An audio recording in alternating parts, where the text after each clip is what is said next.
নোয়াখালীর Begumganj textile engineering কলেজের এক শিক্ষার্থীকে চলন্ত সিএনজিতে শারীরিক হেনস্থা করার ঘটনা ঘটেছে। এ সময় হেনস্থাকারীর ওই ছাত্রীর কাছ থেকে একটি মোবাইল ফোন ও টাকা পয়সা লুট করে নিয়ে যায়। এই ঘটনার প্রতিবাদে বুধবার রাত 10টা থেকে মাইজদী চৌমোহনী সড়কের চৌমোহনী চৌরাস্তায় অবস্থান নিয়ে সড়ক অবরোধ করে শিক্ষার্থীরা।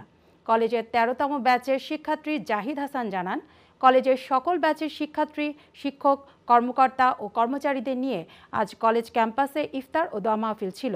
ইফতার শেষে কলেজের 15তম ব্যাচের ওই ছাত্রী সন্ধ্যা 7টার দিকে মাইজদী বাসায় যাওয়ার উদ্দেশ্যে চৌরাস্তা থেকে ছেড়ে আসা একটি সিএনজিতে ওঠে।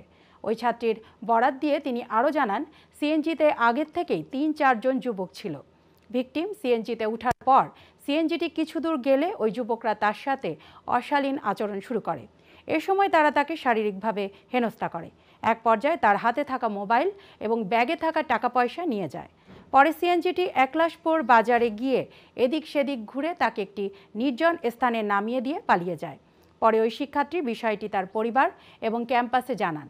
জাহিদ আরও বলেন, অতি দ্রুত সময়ের মধ্যে প্রশাসন ওই সিএনজিটি শনাক্ত করে অপরাধীদের গ্রেফতার না করলে বৃহস্পতিবার থেকে তারা আরও কঠোর আন্দোলনে যাবে। এ বিষয়ে যোগাযোগ করার চেষ্টা করলে বেগমগঞ্জ মডেল থানার ভারপ্রাপ্ত কর্মকর্তা লিটন দেওয়ানকে মোবাইলে পাওয়া যায়নি।